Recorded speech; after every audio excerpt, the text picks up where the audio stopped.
चलिए हो गया। नेक्स्ट।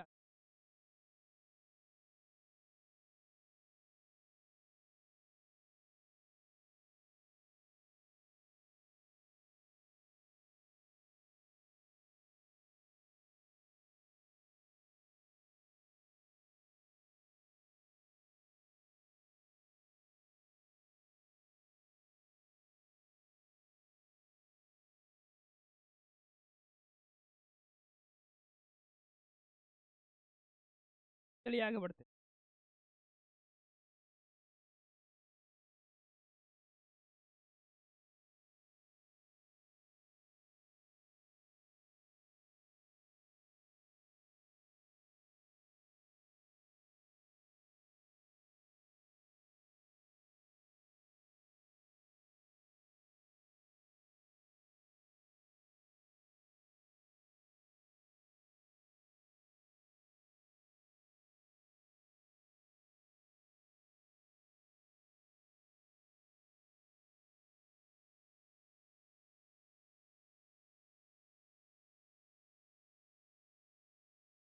चलिए कह रहा है कि उस फ्रांसीसी सेनापति का नाम बताइए 1760 ईस्वी के वांडीवास युद्ध में पराजित हुआ था। कौन पराजित हुआ? तो पराजित होगा तो कौन रहेगा? लाल पीला हो ही जाएगा। क्लियर है? तो काउंट डी लाली। आज जो सबसे पहले जो अंग्रेज को भगाया था उसका नाम क्या था? Thomas best. लेकिन आपको ये भी पता होना चाहिए कि औरंगजेब जो है एक अंग्रेज अधिकारी को खदेड़ दिया था, उसका नाम क्या था? Sir John child. ऐसे भी हम लोग खदेड़ देंगे चाइल्ड को, बच्चा को बोलेंगे भाग भाग जाएगा। क्लियर है? तो औरंगजेब क्या किया? भगा दिया। कह रहा ईस्ट इंडिया कंपनी के बारे में यह कथन किसका है कि कंपनी एक असंगति है, परंतु यह उस व्यवस्था का भाग है जहां सब कुछ ही क्या है? असंगत है। और उनका नाम क्या है?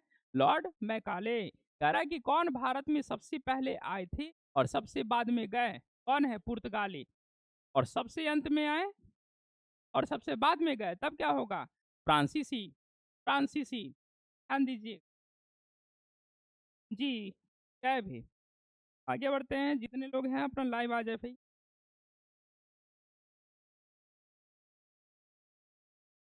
चलिए अब इतना ये समाप्त होता है। अब शुरू हो रहा है क्या चीज? भारत के प्रमुख क्षेत्रीय राज्यों के साथ ईस्ट इंडिया कंपनी के संबंध। क्लियर है? अभी भी हम लोग कहाँ पे हैं? हिस्ट्री में। कह रहा है बंगाल में अंग्रेजों ने प्रथम कोठी कब और कहाँ बनाई? 1651 में। लेकिन यहीं पे मेरा एक सवाल रहेगा कि अंग्रेजों ने पटना में अपनी कोठी कहाँ बनाई? तब पटना में कब? 1632। धर्मवीर याद है 1632? कल का याद है 1632? कह रहा है बंगाल के स्वतंत्र राज्य का संस्थापक कौन था? मुर्शीद कुली खा। कौन? मुर्शीद कुली खा। कौन था संस्थापक? मुर्शीद कुली खा। स्वतंत्र राज्य का संस्थापक कौन था बच्चा? मुर्शीद कुली। मुर्शीद कुली खा को बंगाल का दीवान तथा नयाब गवर्नर का पद किसने दिया था? औरंगजेब ने। एक बार फिर से रिपीट कर। मुर्शीद कुली खा को बंगाल का दीवान तथा नयाब गवर्नर का पद किसने दिया? औरंगजेब ने। मुर्शीद कुली खा ने, ठीक है, मुर्शीद कुली खा को बंगाल का दीवान, ये हो गया औरंगजेब ने। मुर्शीद कुली खा ने बंगाल की राजधानी को ढाका से हटाकर कहाँ स्थानांतरित कर दिया? मुर्शिदाबाद ने में। मुर्शीद का नाम है, अपने नाम पर क्या किया? राजधानी लेकर चला गया। कहाँ से? बंगाल की राजधानी जो ढाका थी कहाँ लेके चला गया? मुर्शिदाबाद। मुर्शीद कुली खा की मृत्यु के पश्चात बंगाल का नवाब किसे बनाया गया? सुजाउद्दीन। किसे बनाया गया? सुजाउद्दीन। मुर्शीद कुली खा की मृत्यु के पश्चात बंगाल का नवाब किसे बनाया गया? सुजाउद्दीन। कह रहा है कि घेरिया का युद्ध कब और किसके बीच में हुआ? 1740 में। सरफराज खां और अली वर्दी खां। सरफराज खां और कौन है? अली वर्दी खां। कौन सा युद्ध? घेरिया का युद्ध। कब हुआ? 1740 में। ठीक है। एक ये वाला सवाल आपको कहीं नहीं मिलेगा। घेरिया का युद्ध। कह रहा है कि बंगाल के किस नवाब ने यूरोपीय अंग्रेजों की तुलना में मधुमक्खियों से की थी? कौन? अली वर्दी खां। ऐसे भी जब हमें मधुमक्खी से लड़ना होगा, जब हमें मधुमक्खी को छेड़ना होगा, तो स्पेशल वर्दी पहनेंगे कि बिना वर्दी का चले जाएंगे? स्पेशल वर्दी चाहिए ना। तो जैसे ही हमारा हिस्ट्री में लेगा मधुमक्खी का नाम, क्या पहना देंगे? वर्दी। कह रहा बहुत चर्चित ब्लैक होल की घटना किसके समय हुई थी? सिराजुद्दौला। ब्लैक होल की घटना किसके समय हुई? सिराजुद्दौला। कह रहा ब्लैक होल घटना का वर्णन किसने किया था? हॉलवेल। अब सुनिए, ब्लैक होल पता है ना एक छोटी से कमरे में लगभग 143 अंग्रेजों को, ठीक है, लगभग 143 अंग्रेजों को डाल दिया गया था। 146। अब सुनिए, ब्लैक होल कहने का hall, hall hall hall hall है ना, इस करा दे रहे हैं कि एक कमरे में डाल दिया गया। एक्चुअली वो कमरा नहीं, बीच में क्या था, हॉल था, हॉल। और इस कहानी को बताने वाले कौन है, ऑलवेल, मधुमक्खी का मरिएगा, अलीवर्दी, अलीवर्दी है। चलिए, कह रहा है बच्चा कि अली नगर की संधि फरवरी 1757 ईस्वी में किसके मध्य हुई थी, सिराजुद्दौला एवं क्लाइव के बीच। अली नगर की संधि फरवरी 1757 ईस्वी में किसके मध्य हुई थी, सिराजुद्दौला और क्लाइव के बीच। मुगल सम्राट द्वारा नियुक्त बंगाल का अंतिम गवर्नर कौन था, मुर्शीद कुली खां। अंतिम गवर्नर कौन था, मुर्शीद कुली खां, 1717 ईस्वी। ठीक, आगे बढ़ते हैं। फिर से, मुगल सम्राट द्वारा नियुक्त बंगाल का अंतिम गवर्नर कौन था, मुर्शीद कुली। कह रहा है कि किसने अपनी राजधानी ढाका से मुर्शिदाबाद लेकर चला गया, और पहले इसका नाम मकसूदाबाद हुआ करता था, कौन, मुर्शीद कुली। आपको पता है ना, अभी मैंने क्या बताया कि ढाका से मुर्शिदाबाद, मुर्शीद कुली खां अपने नाम के आधार पर ही उसने एक जगह बदल, उसी को राजधानी घोषित किया। अलीवर्दी खां के बाद में बंगाल का नवाब कौन बना, सिराजुद्दौला। अलीवर्दी खां के बाद कौन बना, सिराजुद्दौला। अंग्रेजों को मधुमक्खी किसने कहा, अलीवर्दी खां। किस युद्ध ने भारत में ब्रिटिश प्रभुत्व को प्रारंभ किया, कौन है, प्लासी का युद्ध। कब, 1757। प्लासी का युद्ध कब, 1757, 23 जून 1757। घेरिया का युद्ध कब हुआ था धर्मवीर, आप बताएंगे, रुक जाइए, हाँ ठीक है, समझ रहे हैं, 1940 में। आप बताइए कब हुआ था घेरिया का युद्ध, घेरिया का युद्ध कब हुआ, फंसा दिए ना, 1740 में। घेरिया का युद्ध 1740 में। नेक्स्ट आते हैं बाबू, कह रहा कि इंग्लैंड की ईस्ट इंडिया कंपनी की भारत में प्रथम निर्णायक सैन्य सफलता किसे मानी जाती है, प्लासी का युद्ध। प्लासी का युद्ध, अभिनंदन बताएंगे कि प्लासी का युद्ध कब हुआ, 23 जून 1757। ठीक है, चलिए नेक्स्ट आते हैं। कह रहा प्लासी युद्ध का मैदान कहाँ पे है बाबू, पश्चिमी बंगाल। कहाँ पे, पश्चिमी बंगाल, नादिया जिला। कह रहा प्लासी की लड़ाई किस नदी के तट पर हुई, भागीरथी के तट पर। सिराजुद्दौला लॉर्ड क्लाइव द्वारा किस युद्ध में परास्त हुआ, प्लासी के युद्ध में। सिराजुद्दौला हार गया किससे, लॉर्ड क्लाइव से, किस युद्ध में, प्लासी के युद्ध में। प्लासी के युद्ध के बाद अंग्रेजों ने किसे बंगाल का नवाब बनाया बाबू, मीर जाफर को। और मीर जाफर के बाद कौन आया था, मीर कासिम आया था। ठीक है, मीर कासिम। चलिए, एक पेज फिर इधर है, नेक्स्ट आते हैं। कह रहा है कि किसके अनुसार, यहाँ थे, कह रहा बच्चा कि किसके अनुसार प्लासी का युद्ध एक सौदा था जिसमें बंगाल के धनी सेठों तथा मीर जाफर ने नवाब को अंग्रेजों के हाथ बेच। कौन बोला है, के एम पडिक्कर। कौन बोला है, के एम पडिक्कर। कौन बोला है, के एम पडिक्कर। क्लियर है। एक बात मुझे बताएं, फजल अली आयोग के अध्यक्ष कौन थे, सदस्य, फजल अली आयोग में सदस्य कौन कौन थे बच्चा, फजल अली आयोग में सदस्य कौन कौन थे, फजल अली आयोग में,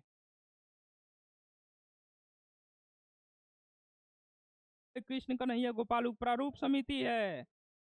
फजल अली आयोग में फजल अली, एक हृदयनाथ कुंजरू, हृदयनाथ कुंजरू है, वो कौन है, के एम पडिक्कर। और के एम पडिक्कर ही बोल दिया कि अंग्रेजों कहाँ थे, क्या कर दिया था, बेच दिया। इसी स्वर्ग से उत्पन्न सेना नायक कहा जाता है किसको, रॉबर्ट क्लाइव को। और किसने कहा था बाबू, विलियम पिट द्वारा। ध्यान दीजिएगा, ये सवाल आपको हर किताब में मिलेगा, लेकिन ये सवाल नहीं मिलेगा, किसके द्वारा, विलियम पिट के द्वारा। नेक्स्ट, भारतवर्ष में ब्रिटिश साम्राज्य का संस्थापक इसी माना जाता है, रॉबर्ट क्लाइव को।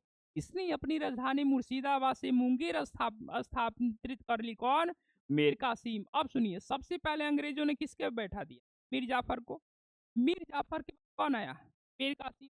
और मीर कासिम को अंग्रेजवा इतना बोलता था कि ये बोला ना कि अंग्रेज हम जानते हो दूर हो जाएंगे, दूर हो जाएंगे। तो सबसे पहले उसने अपनी राजधानी मुर्शिदाबाद, सुनिए, ढाका से राजधानी कहाँ हुआ था, मुर्शिदाबाद। अब मुर्शिदाबाद से फिर कहाँ चला गया, मुंगेर। ढाका से मुर्शिदाबाद किसने लाया था, मुर्शीद कुली खान। क्लियर। और मुर्शिदाबाद से मुंगेर कौन लेके गया, मीर कासिम। ठीक, मीर कासिम को बंगाल का नवाब बनाए जाने की घटना को किस गवर्नर जनरल ने 1760 ईस्वी की क्रांति की संज्ञा दी, कौन है, बेंसी टॉट। उन्होंने ये बोला कि मीर कासिम को हम जो बना दिए ना, बड़ा घाटा साबित हुआ, सुनता ही नहीं मीर कासिम। ठीक है। करावेंसी टाट, बक्सर के युद्ध के समय दिल्ली का शासक कौन था? शाह आलम द्वितीय। कौन था बाबू? शाह आलम द्वितीय। बक्सर के युद्ध के समय दिल्ली का शासक कौन था? शाह आलम द्वितीय। बक्सर की लड़ाई के समय बंगाल का नवाब कौन था? मीर जाफर। बक्सर की लड़ाई के समय बंगाल का नवाब कौन था? मीर जाफर।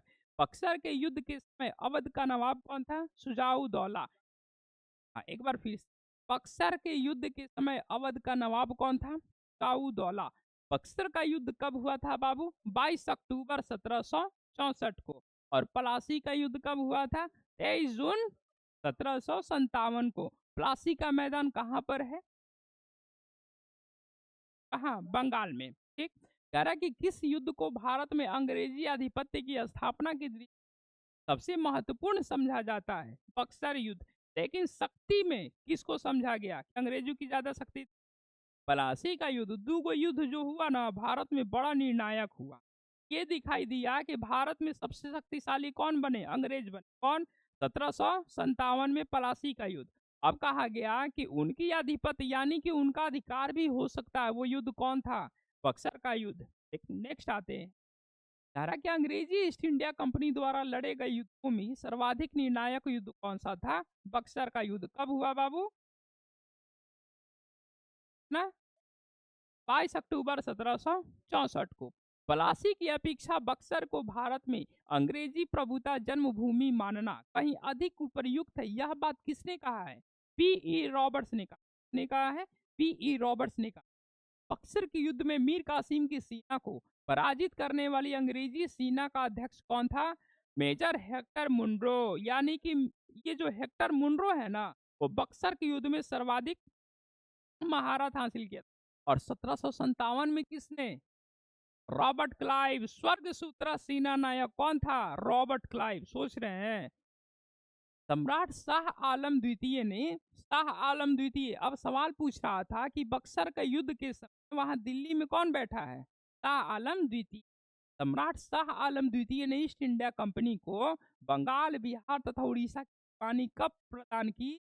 12 अगस्त 1765। अब सुनिए, सजाई लड़का ढोड़ी टोवेला नाम सुने हैं ना? तो ये लोग जब बक्सर का युद्ध हार गया 64 में, तो पहला फिर क्या हुआ? दीवानी दे दिया। कब? 65 में। कितने तारीख को?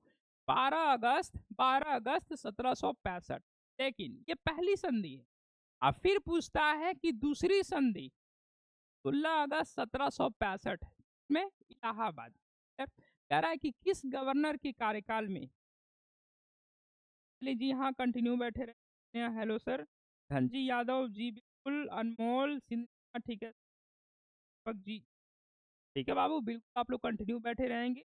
और अगर समझ में नहीं आ रहा हो तो कमेंट में कर देना है। मोर टॉपिक का नाम भी दे दी। कह रहा है कि किस गवर्नर के कार्यकाल में ईस्ट इंडिया कंपनी को शहंशाह शाह आलम द्वारा बंगाल, बिहार तथा उड़ीसा में दीवानी प्राप्त किया गया, प्रदान किया गया? किसके? Lord Clive. 1765 से कब है? 67। 1765 ईस्वी में दीवानी प्रदान किए जाने के बाद ब्रिटिश सबसे पहले किस पर्वतीय जनजाति के संपर्क में आए? क्या है बाबू? ऐसे भी लॉकडाउन में अगर आप किसी के संपर्क में पहले आते थे तो पहले क्या होता था आपको? खांसी। इसीलिए जब अंग्रेजवा आया तो सबसे पहले किससे मिल लिया? एक बात मुझे बताओ, खांसी से मिलने के पीछे क्या रीजन? बंगाल। हाँ, गारो खासी जनती कहाँ पे है? मेघालय में। बिल्कुल बॉर्डर पे है। ठीक है, आगे बढ़ते हैं। इलाहाबाद की संधि कब हुई बाबू? 1765। लेकिन डेट पूछेगा तो क्या मारेंगे? 16 अगस्त 1765। और ऊपर क्या है बाबू? 12 अगस्त 1765। तो ये था हम लोग का हिस्ट्री। कल आप लोग इतना हिस्ट्री में लगाकर आए। क्लियर है? ठीक, कोई दिक्कत?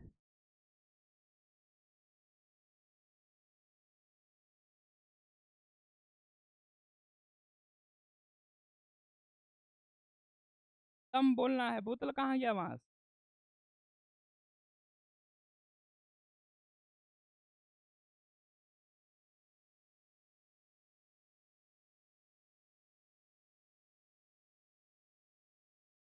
चलिए, क्या रहा बाबू? भारत की स्थलीय सीमाएं कितने देशों के साथ लगी है? खोल दीजिए। नहीं उधर से। स्थलीय सीमा लगी है कितने देशों के साथ? 7 देशों के साथ। क्या आप इसका बता पाएंगे? 55 में MB है। क्लियर है। और ना ये बिल्कुल सटीक बैठता है, थोड़ा भी इधर उधर नहीं है। ठीक। एक सवाल आज आपको इस पेपर से मिल ही जाएगा। कितने सवाल? लगभग एक सवाल। अब सुनिए, सबसे पहले मैंने क्या बताया बाबू?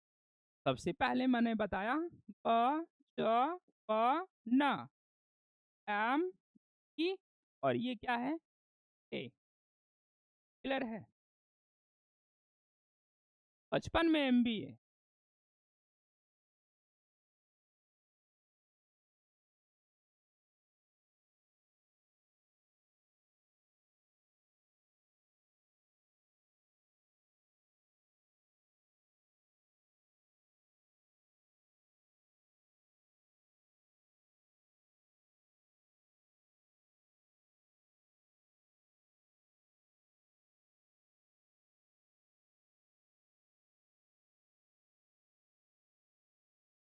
चलिए, कह रहा है कि भारत की स्थलीय सीमाएं कितने देशों के साथ लगी है? 7।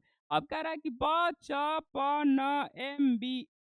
सुनिए, ब फॉर बांग्लादेश, च फॉर चीन, प फॉर पाकिस्तान, न for Nepal, M for Myanmar, B for Bhutan, P for Bhutan, A for Afghanistan. Clear है। अब चलते हैं। कहता है कभी कभार, चलिए पानी में समझाते। 30 की सीमाएं प्राकृतिक एवं मानव निर्मित क्या है? दोनों प्रकार की। आप कहोगे कि सर जी इसका मतलब क्या है? देखो, पाकिस्तान के साथ सीमा ना प्रकृति नहीं बनाई थी। कौन बनाए थे? हम लोग। और हम लोग ना एक सीमा खींच, का नाम क्या था बच्चा? Red Cliff. क्या नाम था? Red Cliff. उसके बाद वहां भी खत्म। चलिए ठीक है।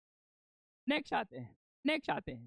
कह रहा है कि भारत की स्थानीय सीमाएं उत्तर पश्चिम में अफगानिस्तान से लगती है, पश्चिम में किससे लगती है? पाकिस्तान से लगती है। उत्तर में किससे लगती है? चीन से। एवं किससे? नेपाल से। उत्तर पूर्व में भूटान से, तथा पूर्व में क्या है? बांग्लादेश और म्यांमार के साथ लगी। ठीक। नेक्स्ट, दक्षिण में दो पड़ोसी द्वीपीय राष्ट्र कौन कौन? श्रीलंका और मालदीव है। पाकिस्तान, नेपाल, भूटान, बांग्लादेश, म्यांमार भारत एवं भारतीय उपमहाद्वीप के अंतर्गत शामिल किया जाता। अब सुनिए, डायरेक्ट आपसे पूछेगा ना बाबू कि भारतीय उपमहाद्वीप के अंतर्गत शामिल देश कौन कौन से हैं, तो इसका एक ठीक होता है बाप भून, बाप ने भारत। अब सुनिए, पाप फॉर बांग्लादेश, कट गया। पाप फॉर पाकिस्तान। उसके बाद भू फॉर भूटान, बाप भू, अन्य फॉर नेपाल। ये कर सकते हैं। माँ, माँ बाप भू ने। बात आ रही समझ में? ये क्या है? भारतीय उपमहाद्वीप में। सवाल आपको हम दिखा देंगे, इसलिए इतना बता रहे हैं। माँ बाप ने। नेक्स्ट आते हैं। नेक्स्ट आते हैं। कह रहा है कि भारत की सबसे लंबी स्थायी सीमा किस देश के साथ लगी है? तो सबसे पहले कौन हो जाएगा? बांग्लादेश। कितना? 4096.7 किलोमीटर। भारत की सबसे छोटी स्थलीय सीमा किस देश के साथ लगी है? 106 किलोमीटर। किसके साथ? अफगानिस्तान के साथ। तो एक बात मुझे बताओ, स्थलीय सीमा लगी है कितने देशों? 7 देशों के साथ। कौन कौन सा? 55 में MBA। कह रहा है कि वह कौन सा भारतीय राज्य है जो तीन तरफ से बांग्लादेश से घिरा है? कौन है? त्रिपुरा। तीन तरफ, ती में क्या लिखा है बच्चा? त्रिपुरा। घबराइएगा। कह रहा है कि किस भारतीय राज्य की अधिकतम सीमा म्यांमार से स्पर्श करती है? कौन है? अरुणाचल प्रदेश। भारत की किस पड़ोसी देश लैंड ऑफ थंडरबोल्ट बोलते हैं? किसको? भूटान को। लैंड ऑफ थंडरबोल्ट किसको बोलते हैं? भूटान को। बहुत ज्यादा बिजली कड़कता है वहां पे। तथा पाकिस्तान के मध्य सीमा का एक उदाहरण है। कौन सा?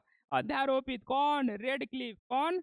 Red Cliff. बात मुझे बताओ, भी कमेंट करके बताओगे मेरे भाई कि LOC और LAC दोनों में क्या अंतर?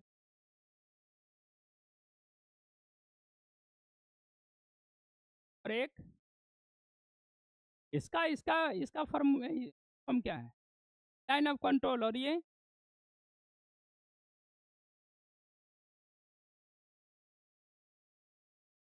लाइन ऑफ कंट्रोल और line of actual control. Actual control ये लगता है बाबू इंडिया और पाकिस्तान के बीच।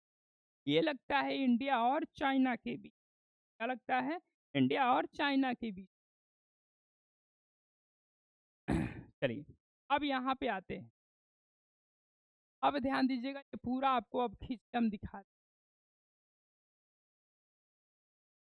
चलिए सबसे पहला क्या रहा है बाबू, कहाँ से स्टार्ट करें, बांग्लादेश से स्टार्ट करें, ब है, ठीक है। अब सुनिए 55 ब फॉर, टोटल कितना है बाबू, 4096.7 किलोमीटर। उसके बाद चीन है, क्या है, चीन है। आप लोग चीन का नाम सुने हैं। चीन को अगर आप कचड़ा दीजिएगा तो वो आपको क्या बना के दे, क्या है, टॉय बना के देगा, खिलौना बना के देगा। उसको कुछ भी दोगे ना वो डबल करके दे। आप उसको 3 रुपया दो, 4 रुपया दो, वो हमेशा क्या करके देगा, डबल करके देगा। क्या हो जाएगा, 3488 पचपा, प फॉर बाबू पाकिस्तान, ठीक ठीक है। अगर आप उसको 33 रुपया दोगे तो पूरी दुनिया को बताएगा कि कितना रुपया दिया है, 23 रुपया, ठीक है। पाकिस्तान का बिल्कुल यही नजरिया है। पचपन, न फॉर नेपाल, बिल्कुल सीधा सपाटा है, 57 51। उसके बाद एम पी म्यांमार, म्यांमार का है बाबू 1643 किलोमीटर, 1643 किलोमीटर। नेक्स्ट आते, ये क्या है, बांग्लादेश, बांग्लादेश का सॉरी, रुके रुके, भूटान है, भूटान का है बाबू 99 किलोमीटर। और अफगानिस्तान का कितना है, 106.6। बात आ रही समझ में, एक बार फिर सबसे अधिक किसका है, बांग्लादेश, कितना, 4096। उसके बाद किसका है, चीन, 3488, कितना है, 3488। चीन क्या कहता है, 3 रुपया दो, 4 रुपया दो, हम तुमको क्या देंगे, डबल करके देंगे। उसके बाद पाकिस्तान का कितना है बाबू, 33। कह रहा है कि नेपाल 1751, म्यांमार 1643, भूटान 699 और अफगानिस्तान कितना है बच्चा, 106। क्लियर है, आगे बढ़ते हैं। अब सुनिए पाकिस्तान की सीमा कितना है, 3323। यहाँ पे अफगानिस्तान की सीमा कितना है, 106। चीन की सीमा कितनी है, 3488। बांग्लादेश की सीमा कितनी है, 4096। और म्यांमार का कितना है बच्चा, 1643। म्यांमार का कितना है, 1643। यहाँ तक किसी को कोई दिक्कत। अब सुनिए इसी में पूछता है कि बांग्लादेश से सटी राज्य कौन कौन से, किसी को याद है, बोलिए, बांग्लादेश से सटे राज्य, यहाँ 1643। बहुत बहुत बहुत अच्छा, बहुत बहुत धन्यवाद। कल्पना कुमारी जी, हाँ बाबू, हेलो, कंटिन्यू हो जाए बच्चा, जो जहाँ पे है आप बोलिए। अब सुनिए, अगर मैं पूछूंगा कि दोस्त कौन है मेरा, तो आप कहिएगा, चालाकी चलेगा, बैट मर्दे तू ही तो हवा हमार दोस्त। फिर कल वो पूछेगा तो उससे बोलेगे बट आप ही है मेरे मित्र के रूप में, बाकी कोई नहीं है। तो ऐसे ना, बस मित्र में आप अगर बांग्लादेश का पूछेगा तो क्या लगाएंगे बाबू, मित्र में आप माफर, मिजोरम त्रफर, त्रिपुरा मफर, मेघालय आफर, असम एंड पफर, पश्चिम बंगाल अफर, असम पफर, पश्चिम बंगाल, काम खत्म। उसके बाद क्या है, चीन है ना, SULAH, एस फॉर चीन से Sikkim, U for Uttarakhand, L for Ladakh, A for Arunachal Pradesh, H for क्या है, हिमाचल प्रदेश। है, ठीक है, कोई बात नहीं। ऐसे भी हम लोग चीन के साथ हमेशा क्या करना चाहते हैं, लड़ाई की सुलह, सुलह करना चाहते हैं ना, तो ये सारी चीज। तो चलिए ऐसे ऐसे ट्रिक बता देंगे। पाकिस्तान का क्या है बाबू, पंगुराज, पंगुराज या पागल राज, ठीक है। नेपाल का क्या है, यूपी का बस, यूपी का बस। म्यांमार का क्या है, अन्ना मम्मी। और भूटान का क्या है, पास, पास में खत्म हो जाएगा, ठीक है। इतना ठीक है, चलिए पास पास, लीजिए ना, पूरा का पूरा आ गया, ठीक है। आगे बढ़ते हैं। एक बात मुझे बता कि बांग्लादेश, बांग्लादेश की सीमा लगी है कितने, कहाँ, कितना, चलिए कितना लगी है बाबू, 4096, याद हो जाएगा ना। अब हम आपको बताए हैं पहला एक क्या चीज, मित्र में आप, मित्र में आप। तो आप सुनिए, मा फॉर मिजोरम, त्र for Tripura, a for Assam, may for Meghalaya, अपा फॉर पश्चिम बंगाल। कोई दिक्कत है नहीं ना। नेक्स्ट आते हैं चीन, चीन के साथ हमने बताया क्या चीज, S for Sikkim, U for Uttarakhand, L for Ladakh, A for Arunachal Pradesh and H for Himachal Pradesh. कोई दिक्कत यहाँ पे, कोई दिक्कत है नहीं ना। अब सुनिए, पहला जो राज्य है वो, पहला जो देश है वो कितने राज्यों से लगा है, 5। चीन कितने राज्यों से लगा है, 5। नेक्स्ट आते हैं, नेक्स्ट आते हैं, क्या रहा बाबू, पाकिस्तान। पाकिस्तान को ना हम लोग क्या कर लेंगे, पागल राज्य कर लेंगे। पा फॉर पंजाब, ग फॉर गुजरात, ल फॉर लद्दाख एंड ज फॉर जम्मू कश्मीर। क्लियर है। और ये क्या है, राजस्थान, पागल राज्य, रा छूट रहा था तो रा फॉर क्या लगा दिए, राजस्थान। ठीक, कह रहा है कि नेपाल, नेपाल ना बस यूपी का बस, कहाँ का बस, यूपी का बस। अब सुनिए, यू फॉर मारिएगा उत्तराखंड, अब पी फॉर मारिएगा पश्चिम बंगाल, पी फॉर मारिए बिहार, यू फॉर मारिए Uttar Pradesh and S for मारिए क्या चीज, सिक्किम। एस फॉर क्या मारिएगा, सिक्किम। ठीक है। अब सुनिए, यूपी का बस क्या मारिएगा बाबू, यूपी का बस। सुनिए, यू फॉर हमने क्या बताया, U for Uttarakhand, P for Paschim Bangal, P for Bihar, U for Uttar Pradesh, S for क्या हो गया नेपाल का, यूपी का बस। ऐसे भी नेपाल हम लोग जा सकते हैं ना घूमने, तो यूपी का बस यानी कि यूपी वाला नंबर के बस पे हम लोग को चढ़ के।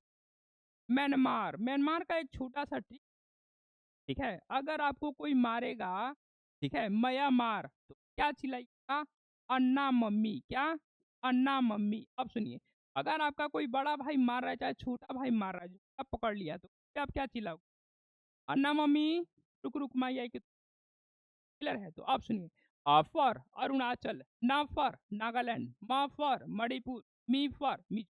और सबसे प्रमुख बात बताएं आपको एक, अगर हम लोग इसका, अगर हम लोग ऐसी इसका नक्शा बनाते हैं, हाँ, अगर हम लोग इसका ऐसे बनाते हैं बापू, तो आपको पता होना चाहिए कि ये टोटल जो राज्य है ना, ये बिल्कुल ऐसे, सबसे ऊपर आएगा ए, आ, ना, म, ये क्या होगा, मी, यानी कि अ फॉर अरुणाचल, न फॉर नागालैंड, म फॉर मणिपुर, मी फॉर मिजोरम, ऊपर से नीचे तक एकदम तैयार खड़ा। इसमें ये भी नहीं है कि म यहाँ है तो न यहाँ है, बात आ रही समझ में, यानी कि ये पूरा एक सीरीज में है। क्या चीज इसका ठीक है बाबू, अन्ना मम्मी। कोई दिक्कत है। नेक्स्ट आते हैं, भूटान।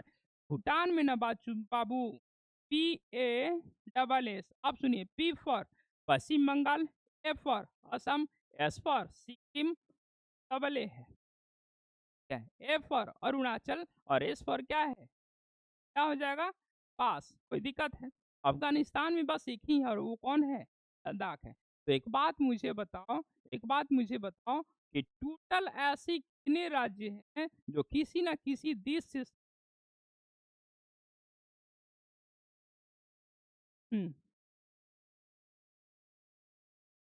15 आता है कि 17 आता है, 15 पढ़े हैं, हमको 17।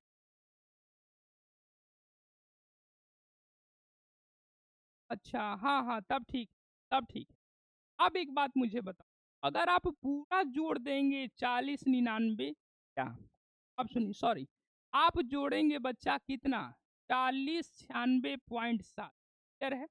उसके बाद 34 88, उसके बाद 17 51, उसके बाद 16 43, 100 99, 106, क्लियर है। हाँ, एक छूट रहा है बाबू, 33 23।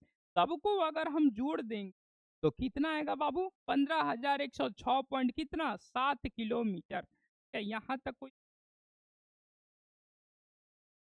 पाग का है, पागल राजा, पागल राजा नहीं, पागल राज। चलिए, कह रहा है कि भारत के राज्य एवं केंद्र शासित संबंधित, कह रहा है कि भारत में कुल राज्यों की संख्या कितनी, 28। क्षेत्रफल की दृष्टि से भारत के 4 बड़े राज्य कौन से हैं, सबसे पहला कौन है बाबू, राजस्थान, मध्य प्रदेश, महाराष्ट्र और क्या है, उत्तर प्रदेश। संख्या की दृष्टि से भारत के 4 बड़े राज्य कौन हैं, उत्तर प्रदेश, महाराष्ट्र, बिहार और क्या है, पश्चिम बंगाल। उत्तर प्रदेश, महाराष्ट्र, बिहार और क्या है, पश्चिम बंगाल। ठीक, कह रहा है कि क्षेत्रफल की दृष्टि से भारत का सबसे छोटा राज्य कौन है, गोवा। और अगर मैं कहूँ कहूँ कि जनसंख्या के आधार पे सबसे छोटा राज्य कौन सा है, तो क्या लगाइएगा? सिक्किम। बहुत बढ़िया। ठीक, नेक्स्ट आते हैं। कह रहा है कि जनसंख्या की भारत का सबसे छोटा राज्य कौन सा है बच्चा? भारत में स्थल रुद्र राज्यों की संख्या कितनी है? 20। स्थल रुद्र राज्यों की संख्या कितनी है? 20। एक बात मुझे बताओ। हाँ, एक बात मुझे बताओ। अब देखिए, ध्यान दीजिए, ध्यान दीजिएगा। हमने ये क्या बनाया बाबू?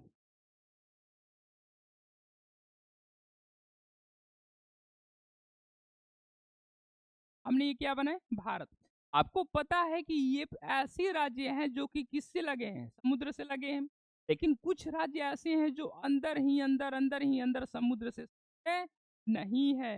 तो वैसे में समुद्र से लगे राज्यों की संख्या कितनी है? 9 है। समुद्र से लगे राज्यों की संख्या कितनी है? 9 है। और अगर स्थल रुद्र राज्यों की संख्या पूछेगा तो कितना लगाएंगे बाबू? 20। कितना लगाएंगे? 20। लेकिन 20 और 9 कितना हो गया? 29। तो अब ऑप्शन में क्या लगाएंगे? 19। अब क्या लगाएंगे? 19। बात यार समझ, क्योंकि बाबू 28 ही राज्य में हम बांटना है ना। और जम्मू कश्मीर अब सब क्या क्या हो गया है? केंद्र शासित हो गया है। तो हो गया ना 19। ठीक, आगे बढ़ते हैं। भारत में असल रुद्र राज्यों की संख्या कितनी है? 20। वह कौन सा भारतीय राज्य है जिसकी सीमा सर्वाधिक राज्यों से? कौन? उत्तर प्रदेश। कौन? उत्तर प्रदेश। कितने राज्यों से? 8 राज्यों से। और कौन? एक संघ राज्यों से। कोई बता देंगे? हाँ, आप लोग भी थोड़ा बता दें भाई कि उत्तर प्रदेश से राज्य कौन कौन से हैं?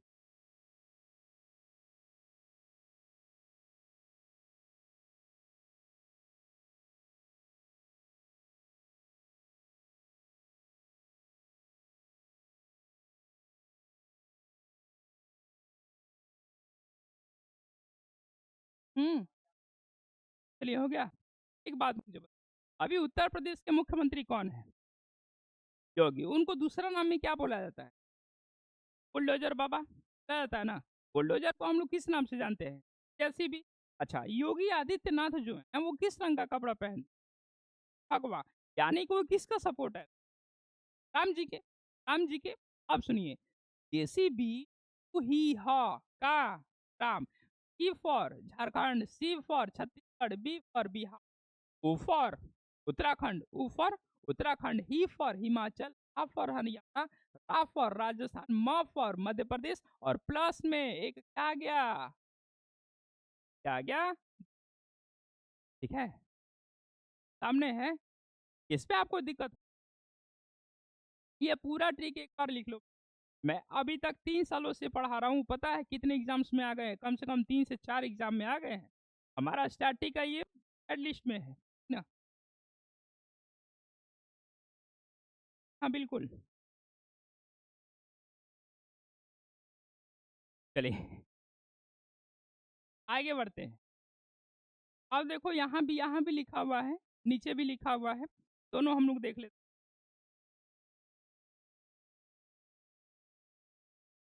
आप लोग जहाँ भी हैं कमेंट की बौछार ना करें, ना करें, और कंटिन्यू मेरे भाई जुड़ जाए। एक बार कमेंट करके बताएंगे, एक बार कमेंट करके बताएंगे क्वालिटी क्या, वॉइस क्वालिटी अच्छा आ रहा है। हो गया बाबू, मिटा दें? मिटा दें? अब सुनिए, उत्तर प्रदेश में मैंने क्या क्या बताया। एक बार मैं फिर से यहाँ पे लिख, एक बार मैं यहाँ पे लिख, अरे चीज ही आची काम। अब सुनिए, जे फॉर निकला झारखंड, टी फॉर निकला छत्तीसगढ़, बी फॉर निकला बिहार है, ऊ फॉर निकला बाबू उत्तराखंड, ही फॉर निकला क्या चीज? हरियाणा। ये भी खत्म। हा फॉर का क्या बताए थे?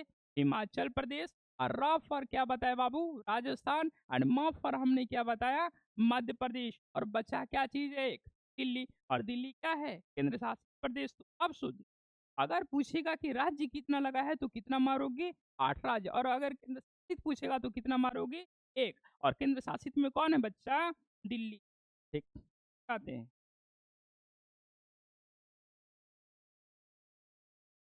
आगे बढ़ते हैं। भारत का वह कौन सा एकमात्र जिला है जो सर्वाधिक 4 राज्यों की सीमा को स्पर्श करता है? कौन? सोनभद्र। और सोनभद्र राज्य में बाबू? उत्तर प्रदेश में। कह रहा है किस भारतीय राज्य में सर्वाधिक जिले हैं? कौन? उत्तर प्रदेश। कितना? 75 जिले। लेकिन मैं आपसे पूछूंगा कि उत्तर प्रदेश का 76वां जिला किसे? जी बिल्कुल, उत्तर प्रदेश का 76वां जिला किसे दिया गया है? जल्दी कमेंट करके मुझे बताएं।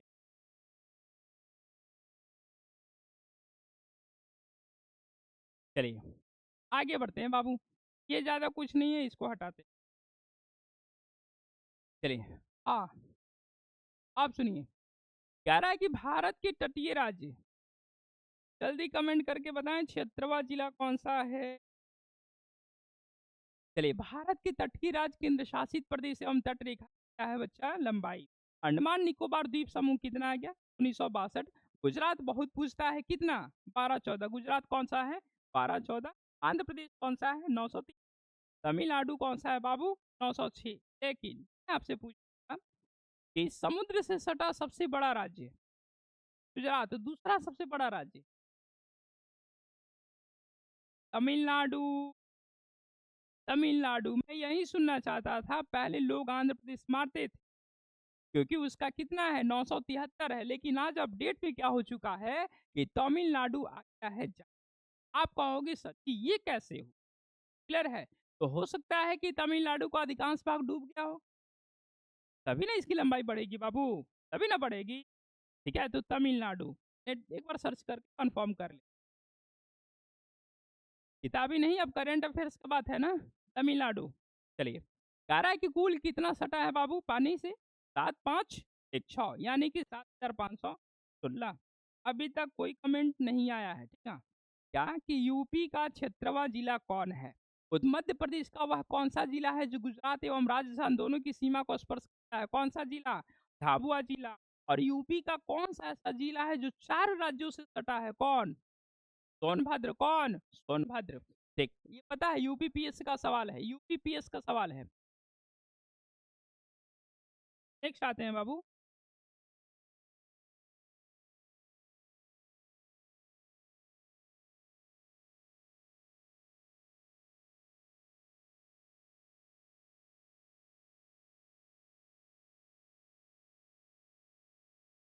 चलिए आगे बढ़ते हैं। कह रहा मध्य प्रदेश का वो कौन सा जिला है जो उत्तर प्रदेश एवं छत्तीसगढ़ दोनों राज्यों की सीमा से लगा है? कौन? सिंगरौली। मध्य प्रदेश का वह कौन सा जिला है महाराष्ट्र एवं छत्तीसगढ़ दोनों राज्यों की सीमा को स्पर्श करता है? बालाघाट जी। तो चलिए, तो आप लोग बाबू देख आइएगा, ठीक है। ये दोनों पेश करा दिए है ना। ठीक, अब आते हैं हम लोग साइंस वाला। साइंस का क्वेश्चन याद है आप लोग को? चलिए, कह रहा है कि उच्च वेग हाई स्पीड मापेंगे किस में? मैक संख्या में। तरंग को मापते हैं किस में? एंगस्ट्रम में। किस में? एंगस्ट्रम में। दाब का मात्रक पास्कल। ऊर्जा का मात्रक जूल। त्वरण का मात्रक मीटर प्रति सेकंड स्क्वायर। मीटर प्रति सेकंड स्क्वायर। बल का मात्रक न्यूटन। और कृत कार्यों का आवेग का मात्रक न्यूटन सेकंड। Newton second.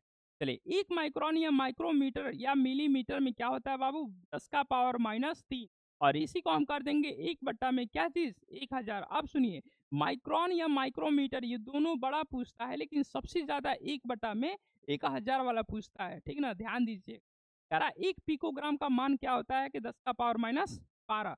लेकिन टीरा कितना होता है? तो पेप्टो क्या होता है? पेप्टो की क्या होता है? हम्म 10⁻12 का लाता है बाबू टेटर है। और कल का होमवर्क लिखिए कि 10 का पावर या घात याद करके लिखिए, हो जाएगा ना। मतलब कि 10 का पावर 1 क्या कहलाएगा, 2 क्या कहलाएगा, 3 क्या कहलाएगा, 4 क्या कहलाएगा। कल ये हमारा पूरा क्लियर हो। आज के बाद फिर 10 का पावर या 10 का पावर घात में हम लोग फंसेंगे नहीं।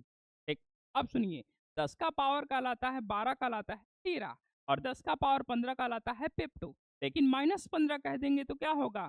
फर्मीमीटर। -15 कह देंगे क्या होगा? फर्मीमीटर। और 10 का पावर 18 क्या कहलाता है? एटा या एक्टो, ऐसे ही, ठीक है, बहुत बढ़िया। नेक्स्ट कह रहे हैं बाबू, कान सिंह नागर, नहीं ये नहीं, क्या सवाल आपसे पूछ, आप सुनिए, यूपी का क्षेत्रवा जिला है महाकुंभ, महाकुंभ, ठीक है, महाकुंभ को क्षेत्रवा जिला घोषित किया गया था। अरे हाई महाकुंभ जो अभी लगा इलाहाबाद वाला, हाँ बिल्कुल बिल्कुल बिल्कुल, करंट अफेयर्स का सवाल है। कह रहा है कि 6 फुट लंबे व्यक्ति की ऊंचाई नैनोमीटर में क्या होगी, 183 गुणे 10 का पावर 7 नैनोमीटर। कह रहा है कि बल का सीजीएस पद्धति में क्या मात्रक होता है बाबू, टी पूछ रहा है, मारेंगे उत्तर क्या, डी, टी पूछ रहा है, क्या मारेंगे, डी, डी फॉर डाइन।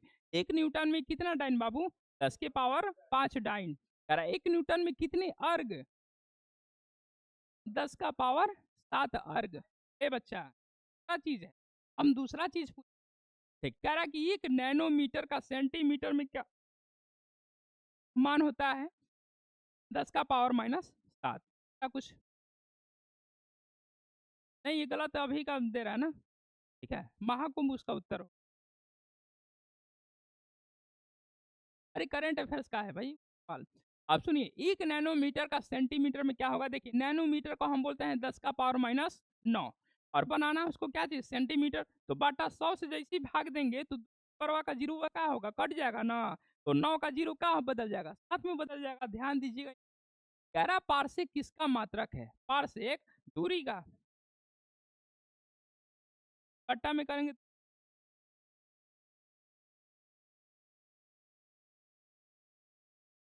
चलिए, तो वही हम कह रहे हैं। कह रहा है कि पारसेक किसका मात्रक है बाबू, दूरी का, पारसेक किसका मात्रक है, दूरी का। कह रहा है कि माइक्रोन, नैनोमीटर, एंगस्ट्रॉम और फर्मीमीटर में लंबाई की सबसे छोटी इकाई क्या है, फर्मीमीटर। 1 फर्मीमीटर बराबर कितना इसका मान होता है, 10 का पावर -15।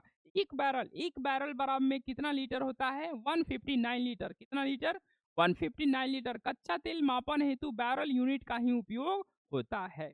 मेगावाट किसका मात्रक है, तो बिजली के उत्पादन दर का मात्रक, मेगावाट, क्लियर है। कह रहा है कि टेकियन का अर्थ क्या होता है, तो एक परिकल्पनात्मक कण है जो प्रकाश की गति से कहाँ, तीव्र गति चलते हैं, कौन, टैकियान। ये वाला सवाल अभी तक आई थिंक नहीं मिला होगा, नहीं मिला है ना। टैकियान एक परिकल्पनात्मक कण है जो प्रकाश की गति क्या हो, तीव्र गति से। एक कार्बन क्रेडिट का समतुल्य मान कितना होता है, 1000 CO2 के बराबर। कार्बन क्रेडिट का ऑप्शन पता है ना, ओजोन परत हर कोई मापता है, लेकिन अगर आपसे पूछ एक डॉप्सन बराबर कितना मिलीमीटर, तो 1/100 मिलीमीटर। एक डॉप्सन बराबर कितना मिलीमीटर, 1/100 मिलीमीटर। ये आपका नया सवाल है। 1 किलोग्राम प्रति सेंटीमीटर स्क्वायर दाब का समतुल्य मान कितना होता है, 1.0 पार के, 1.0 पार के। ठीक, नेक्स्ट आते हैं। कह रहा बच्चा कि भौतिक राशि और उसका मात्रा, जहाज की चाल की मापते हैं किस चीज में, नॉट में। नौ संचालन में चलती कौन, नॉटिकल मील। तय की गई दूरी नॉटिकल मील। प्रकाश के तरंग दैर्ध्य की माप किस में, एंगस्ट्रम में। दूरी का माप किस में, प्रकाश वर्ष में। उसके बाद कह रहा है कि दाब, वायुमंडलीय दाब किस में, बार में। भूकंप की तीव्रता किस पे, रेक्टर पे। द्रव प्रवाह की दर किस में होती है, क्यूसेक में होती है, किस में होती है, क्यूसेक में होती है। नेक्स्ट आते हैं। कह रहा बाबू, बाबू की द्रव प्रवाह की दर क्यूसेक में। कंप्यूटर किस में, बाइट में। कंप्यूटर किस में, बाइट में। तरंग दैर्ध्य किस में, एंगस्ट्रम में। ऊर्जा किस में, जूल में। ऊर्जा में जूल। कह रहा ध्वनि की तीव्रता किस में मापिएगा, डेसिबल में। आवृत्ति कहाँ, हर्ज। उष्मा कहाँ, कैलोरी। उष्मा कहाँ, कैलोरी। नौ संचालन में क्या है, नॉटिकल मील। समुद्री जहाज क्या है, नॉट है। और शक्ति वाट है। अगर आपको शक्ति मिल जाएगी ना, तो अब क्या लगा देंगे, वाट लगा। कह रहा है सही सुमेलित करना है। ताप को मापते हैं किसमें, सेल्सियस में। विद्युत को किसमें, किलोवाट आवर में। रक्त को किसमें, आरएच गुणांक में, आरएच गुणांक में। आर्द्रता को किसमें, हाइग्रोमीटर में। कह रहा है कैलोरी, किलो कैलोरी, तो जूल, वाट। कौन सी एक ऊष्मा की इकाई नहीं है, तो वाट क्या है बाबू, ऊष्मा की इकाई ना होकर किसकी इकाई है, शक्ति की इकाई है। किसकी इकाई है, शक्ति की इकाई है। सेंटीग्रेड, कैलोरी, अर्ग और जूल में से कौन एक ऊष्मा की इकाई नहीं है, तो सेंटीग्रेड क्या है, यह तापमान की इकाई है। बाकी सब चीज क्या चीज है बाबू, तो ऊष्मा की इकाई है। सेंटीग्रेड उसके बाद क्या है कैलोरी, सॉरी हाँ कैलोरी, अर्ग और क्या है जूल। अब किसका इकाई है उष्मा का। ठीक, परिस्थितिकी दबाव, परिस्थितिकी दबाव का मात्रा कितना होता है, एक बार बराबर कितना न्यूटन, 10 के पावर 5 न्यूटन। क्लियर है, 1 न्यूटन में कितना डाइन, 10 के पावर 5 डाइन, और 1 न्यूटन में कितना अर्ग, 10 के पावर 7 अर्ग। क्लियर है, नेक्स्ट आते हैं। नेक्स्ट, सेल्सियस पैमाने से कितना मापन किया जाता है, क्या होगा तापमान। हवाई जहाज तथा पोतों की गति नॉट में प्रदर्शित की जाती है। 100 नॉट की गति का मान कितना होता है, 115 मील प्रति घंटा के बराबर। 100 नॉट कितना होता है, 115 मील प्रति घंटा के बराबर। सेल्सियस, फारेनहाइट, केल्विन, रिक्टर में से किस पैमाने में ऋणात्मक मान नहीं होता है, तो केल्विन में ऋणात्मक मान नहीं होता। अब सुनिए, कह रहा है तापमापक, यहां से एक सवाल आप अपने जीवन के लिए रख लीजिए, पता है ना आपको। आगे बढ़ते हैं, कह रहा है कि सेल्सियस पैमाना में हिमांक होता है 0 डिग्री पे, तो भाप कितना पे बनेगा, 100 डिग्री सेल्सियस। फारेनहाइट में कितना पे हिमांक बिंदु है, 32 डिग्री फारेनहाइट पे भाप बिंदु कितना है, 212 फारेनहाइट। कह रहा है कि रूमर, रूमर में हिमांक बिंदु कितना पे है, 0 डिग्री रूमर पे है, तो भाप बिंदु कितना पे है, 80 डिग्री रूमर पे है।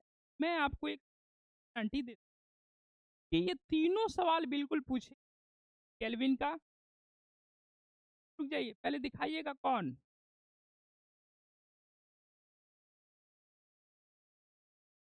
चलिए अजी, तीनों सवाल पूछे गए हैं।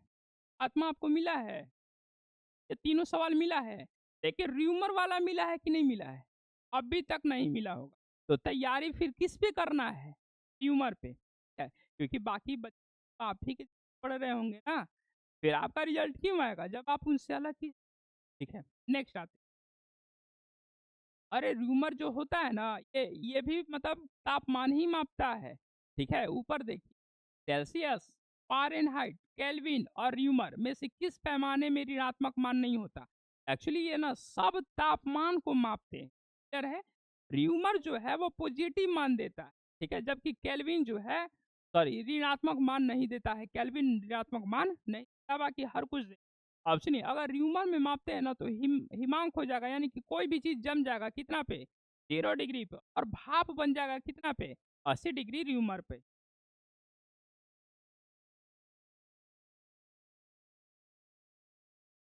अरे परम शून्य ताप का क्या मान होता है, 273.15 डिग्री सेल्सियस या 0 डिग्री कैल्विन, शून्य केल्विन इसी को बोलते हैं।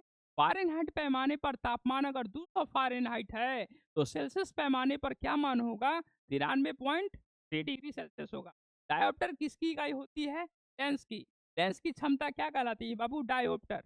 1/, में क्या होगा, फोकस दूरी, यानी कि डायोप्टर। एक बात मुझे बताओ, ये व्युत्क्रम अनुपाती है कि अनुक्रम अनुपाती, व्युत्क्रम अनुपाती होता है, तो डायरेक्ट आपसे पूछेगा कि डायोप्टर जो है वो फोकस दूरी क्या होती है, व्युत्क्रम अनुपाती होती है।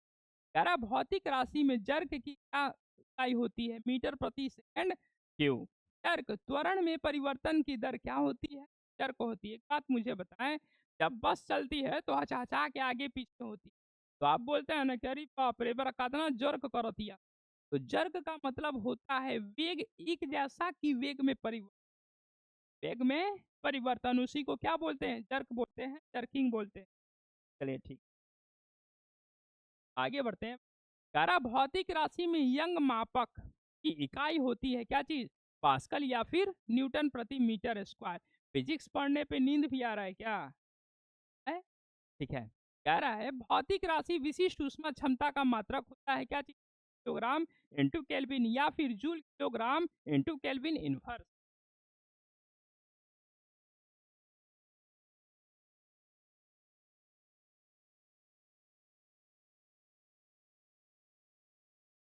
आगे बढ़ते हैं, कह रहा है भौतिक राशि धारिता का मात्रक क्या है, फैराडे।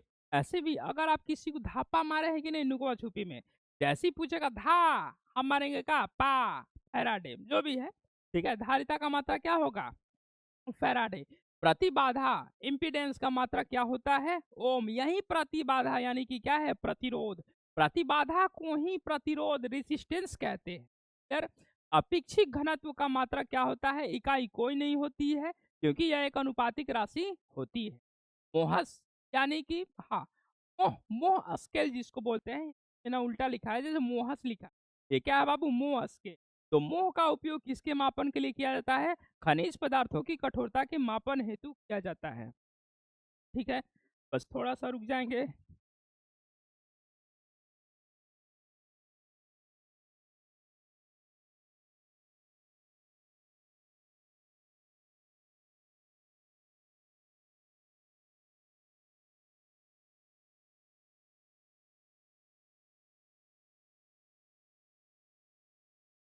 आगे बढ़ते हैं भाई।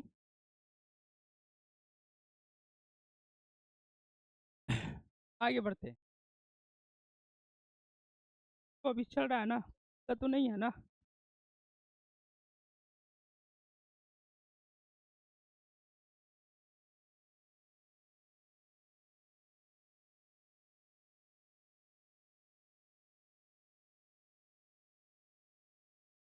चलिए आगे बढ़ते हैं। एक बार बता दीजिएगा सब ठीक है? कह रहा है मोह। अब सुनिए, आपसे लोग पूछेंगे ना कि हई देखो एगो ऐसन कठोर दिल बनू के एकरा मोहे ना आवेला। ठीक है, तो मोह जो है ना, वो खनिज पदार्थों की क्या है बाबू? कठोरता है। आज के बाद याद रहेगा। चलिए, पदार्थ की मात्रा की मौलिक इकाई होती है क्या चीज? मोल। इसीलिए पहले के जो बूढ़े बुजुर्ग थे ना, वो बोलते थे कितना मोल है। क्लियर है? यानी कि पदार्थ की क्या चीज? मात्रा। जो आजकल हम लोग केजी में बात करते हैं ना, पहले उसको हम लोग क्या बोलते थे? मोल। कह रहा है कि टार किसके मात्रक होता है? वायुमंडलीय दाब का। ये नया सवाल है। जिसको हम लोग बोलते हैं टॉर, किसका मात्रक होता है? वायुमंडलीय दाब का। भार, आवेग, यंग का मापक त्वरण में से एक अदिश राशि है। कौन? यंग का मापांक। और बाकी सब क्या है बाबू? सदिश राशि है। कह रहा है मापक यंत्र एवं पैमाने। यहाँ M D Jalam, good evening sir, good evening. Kalpana Kumari एट फुल। ठीक है, आगे बढ़ते हैं। बहुत अच्छा। कह रहा है कि सोनार कभी नाम सुने हैं? सोनार। सोनार का सबसे पहले आपसे पूछेगा कि सोनार का फुल फॉर्म क्या है? Sound navigation and ranking. Sound navigation and ragging. लेकिन कल ना एक सवाल पूछा था, ई फॉर एक्यूट, कुछ याद आ रहा है? उसका क्या था? सिम्टम्स, सार्स, SARS, है ना? ठीक है, याद रखिएगा। महासागर में डूबी हुई वस्तुओं की स्थिति जानने के लिए हम किसका उपयोग करते हैं? सोनार का। सोनार यंत्र में कौन सी तरंगे प्रयुक्त होती है? पराश्रव्य तरंग। सोनार में कौन सी होती है बाबू? पराश्रव्य। कह रहा सोनार यंत्र में कौन सी तरंगे प्रयुक्त होती है? पराश्रव्य तरंग। ध्वनि की तीव्रता का मापक यंत्र क्या होता है? ऑडियोमीटर। अगर आपको ध्वनि की तीव्रता सुनना है तो क्या लगाएंगे बाबू? ऑडियोमीटर। पायरोमीटर द्वारा किसका मापन होता है? तो उच्च ताप का। ऐसे भी कहता है कि जो सूर्य से विकिरण आते हैं ना, उसको हम लोग मापते हैं किससे? पायरोमीटर से। कल ही का सवाल था कि सूर्य से आने वाली किरण कौन सी मात्रा में आता है? किरण की मात्रा में आता है। पायरोहिलोरियोमीटर किसकी मापन में प्रयुक्त होता है? तो सोलर रेडिएशन के लिए आते हैं। कह रहा है कि वैज्ञानिक यंत्र एवं उनका प्रयोग बड़ा इंपॉर्टेंट है। कार्ब्यूरेटर, आपको पता है ना कि हमारे गाड़ी में कार्ब्यूरेटर होता है, कार वगैरह में। तो आंतरिक दहन इंजन है। इंजन में हवा को पेट्रोल वाष्प के साथ आवेशित करने में क्या होता है? प्रयुक्त होता है कौन सा? कार्ब्यूरेटर। कार्डियोग्राम कभी नाम सुने हैं? ECG। लेकिन EEG पूछेगा तो क्या मारिएगा? मस्तिष्क। कह रहा है कि फोनोमीटर ध्वनि की तीव्रता एवं स्पंदन आवृत्ति का क्या होता है? मापक होता है। हाँ बिल्कुल Dharmveer, good evening, good evening. बहुत बढ़िया, आगे बढ़ते हैं। कह रहा बाबू कि कार्डियोग्राम मनुष्य की हृदय गति का मापन। फोनोमीटर ध्वनि की तीव्रता एवं स्पंदन आवृत्ति का क्या है? मापन है। गायरोस्कोप बहुत पूछता है। घूमती हुई वस्तुओं की गति मापने का यंत्र कौन सा होगा? गायरोस्कोप। घूमती हुई वस्तुओं की गति का मात्रक कौन होगा? गायरोस्कोप। काइमोग्राफ हृदय एवं फेफड़ों की गति स्पंदन को ग्राफ पर दर्शाने का उपकरण क्या होता है? काइमोग्राफ। क्या होता है? काइमोग्राफ। कह रहा है कि एंटीनोमीटर सौर विकिरण का मापक यंत्र क्या कहिएगा? एंटीनोमीटर सौर विकिरण का मापक यंत्र क्या कहिएगा? एंटीनोमीटर। एटमोमीटर, वाष्पीकरण मापक यंत्र क्या है बाबू? एटमोमीटर। वाष्पीकरण मापक यंत्र क्या है? एटमोमीटर। पोलोमीटर, ऊष्मीय या विद्युत चुंबकीय विकिरण ससूचक यंत्र क्या होगा? पोलोमीटर। कुछ याद होगा कि नहीं होगा? कैसे याद होगा? कल याद होगा? तो चलिए आप लोग डायरेक्ट याद ही कर, ठीक है। हम लोग का ना एक चीज का भी कमी हो रहा है कि जो आपको दिया जा रहा है वो हम सुन नहीं पा रहे हैं, तो फिर वो कैसे हो? हरिया नहीं लेंगे, कल ना सारे पेज से दो दो पेज का भी रहेगा, हर कुछ का रहेगा, उससे रिलेटेड हम आपको क्या करेंगे, बना के आइए, और कम से कम 100 MCQ मुंह से धड़ धड़ धड़ धड़ मार, और तभी जाके आगे बढ़ रहे हैं ना। ध्यान दीजिए आप, ठीक है। चलिए, ये हमने पढ़ा दिया है। तो आज का जो भी सीरीज था, मॉडर्न हिस्ट्री हो चुका है, 2 पेज हम लोग ज्योग्राफी भी पढ़ लिए हैं और 2 पेज हम लोग साइंस भी देखे। अगर आपको ये वाली सारे सवाल चाहिए तो टेलीग्राम को ज्वाइन कर लीजिएगा, उसमें हम लोग पर डे जो है होमवर्क को डाल देते हैं। और भी एक मेरी प्लस चैनल है, आपको यूट्यूब सॉरी क्या बोलते हैं, व्हाट्सएप ग्रुप चैनल है, तो उसमें भी आप ज्वाइन कर सकते हैं, ठीक है। आगे हम लोग बढ़ते हैं, ठीक ना। चलिए, अब क्या है, स्पीडी। अब है स्पीडी। बाकी फिर हम लोग मिलते हैं लाइव कल। बाकी यहाँ शाम वाला बैच अभी चले।